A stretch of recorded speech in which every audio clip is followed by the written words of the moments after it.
सबके बलमुआ चली आइले घरे, फागुन में सबके बलमुआ चली आइले घरे। लागता कि हमारो सजनवा, लागता कि हमारो सजनवा सौतीन परलो भइले, लागता कि हमारो सजनवा सौतीन परलो भइले। मां लक्ष्मी रिकॉर्डिंग स्टूडियो पिपरा। डीजे मनीष रक्सौल।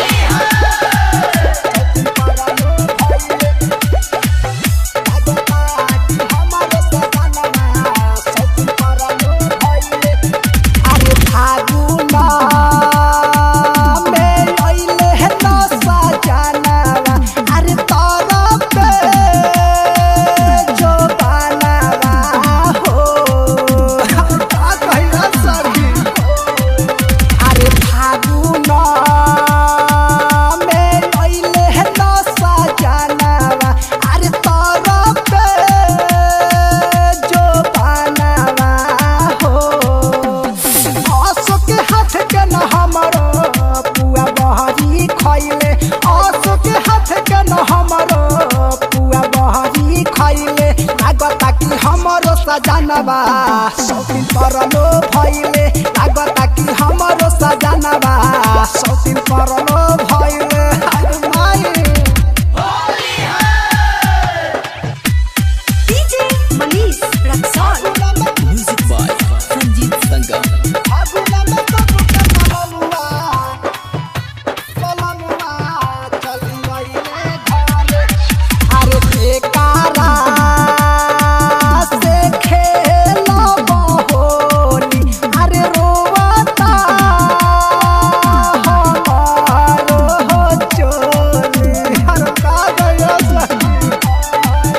अरे बेकारा से खेलब होली, अरे रोवता यार हमारो चोली।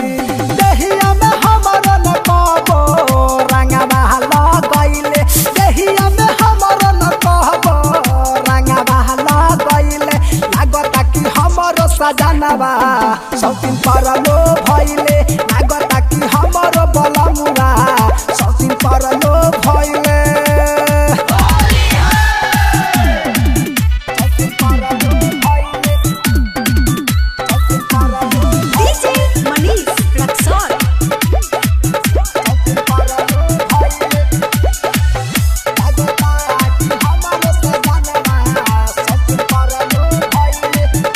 अरे राई का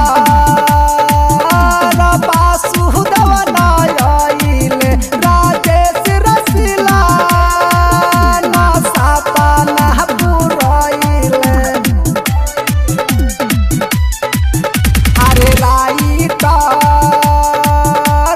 बासुदेव आइले, राजेश रसिला ना सपना पुरैले। आजु के रतिया देवरवा पलंग हिलै हे, आजु के रतिया देवरवा कसके हुमा चाहिए। लागता कि हमरो सजनवा सौतीन परलो भइले, लागता कि हमरो बलमुआ सौतीन परलो भइले। मां लक्ष्मी रिकॉर्डिंग स्टूडियो पिपरा।